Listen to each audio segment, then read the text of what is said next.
Hello नमस्ते, स्वागत है आपका अपने यूट्यूब चैनल पे। आज हम लोग हिंदी प्रैक्टिस सेट 17 हल करेंगे। तो पहला प्रश्न है, हिंदी साहित्य के इतिहास लेखन की परंपरा का सूत्रपात किसने किया? ऑप्शन है, option A George Grierson, option B Garcin de Tassy, option C Ramchandra Shukla, option D Mishrabandhu. तो इस प्रश्न का सही उत्तर है ऑप्शन बी गारसा दत्ताशी। अगला प्रश्न है, हिंदी साहित्य का पहला इतिहास लिखा गया था। ऑप्शन ए संस्कृत भाषा में, ऑप्शन बी जर्मन भाषा में, ऑप्शन सी फ्रेंच भाषा में, ऑप्शन डी अंग्रेजी भाषा में। तो इस प्रश्न का सही उत्तर है ऑप्शन सी फ्रेंच भाषा में। हिंदी साहित्य का पहला इतिहास फ्रेंच भाषा में लिखा गया था।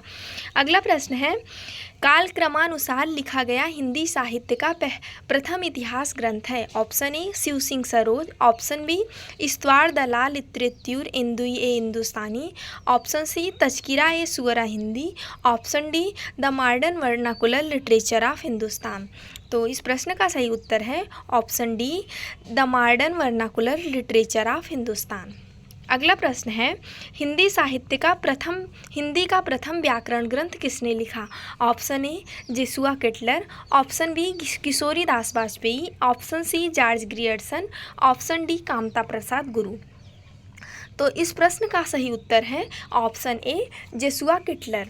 हिंदी का प्रथम व्याकरण लिखने वाले विद्वान Johannes Joshua Ketelaar Dutch East India company के राजदूत बनकर भारत आए थे। उन्होंने अपने देशवासियों को भारत में व्यावसायिक सुविधा की दृष्टि से हिंदी का सामान्य ज्ञान कराने के लिए व्याकरण की पुस्तक हिंदुस्तानी ग्रामर लिखी थी, जो कि सन 1775 के आसपास प्रकाशित हुई थी। तो इस प्रश्न का सही उत्तर था ऑप्शन ए जेसुआ केटलर। अगला प्रश्न है, हिंदी साहित्य के इतिहास को व्यवस्थित रूप देने का श्रेय किसको है? Option A Shiv Singh Sengar, option B Ramchandra Shukla, option C George Grierson, option D Mishrabandhu. तो इस प्रश्न का सही उत्तर है ऑप्शन बी रामचंद्र शुक्ल। अगला प्रश्न है, रामचंद्र शुक्ल का हिंदी साहित्य का इतिहास मूलतः किस कृति की भूमिका में लिखा गया था?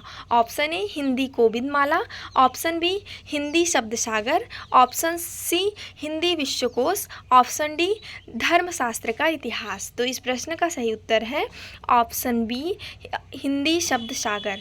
अगला प्रश्न है, आचार्य रामचंद्र शुक्ल द्वारा रचित हिंदी साहित्य के इतिहास का प्रकाशन वर्ष है।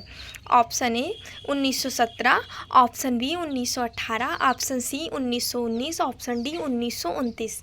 तो इस प्रश्न का सही उत्तर है ऑप्शन डी 1929।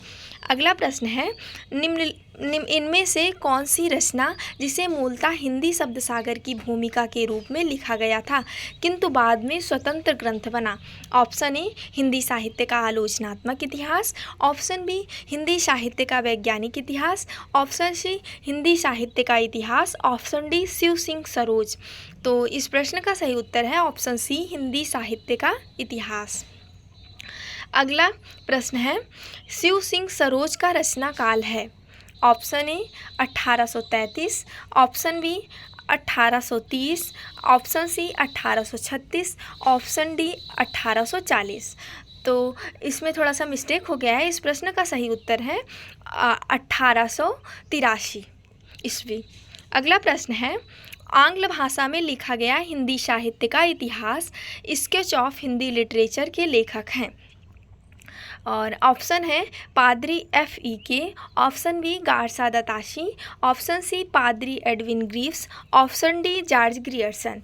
तो इस प्रश्न का सही उत्तर है ऑप्शन ए इस प्रश्न का सही उत्तर है ऑप्शन सी पादरी एडविन ग्रीव्स। अगला प्रश्न है, ग्रियर्सन कृत the modern vernacular literature of Hindustan का हिंदी अनुवाद किसने किया? Option A Kishori Lal Gupt, option B Ramkumar Verma, option C Lakshmi Sagar वासले, ऑप्शन डी जगदीश गुप्त। तो इस प्रश्न का सही उत्तर है ऑप्शन ए किशोरी लाल गुप्त। अगला प्रश्न है, किशोरी लाल गुप्त ने किस ग्रंथ का हिंदी अनुवाद हिंदी साहित्य के प्रथम इतिहास शीर्षक से अनुवाद करके प्रकाशित करवाया। ऑप्शन ए इस्तवार दलाल लिटरेच्यूर इंदुए हिंदुस्तानी को, option B a sketch of Hindi literature को, option C a history of Hindi literature को, option D the modern vernacular literature of Hindustan को। तो इस प्रश्न का सही उत्तर है option D the modern vernacular literature of Hindustan को। अगला प्रश्न है the modern vernacular literature of Hindustan Hindi साहित्य के इतिहास ग्रंथ के लेखक का नाम है। Option A George Grierson, option B Garcin de Tassy, option C William Wordsworth, option D Acharya Ramchandra Shukla. तो the modern vernacular literature of Hindustan के लेखक हैं जॉर्ज ग्रियर्सन। अगला प्रश्न है किस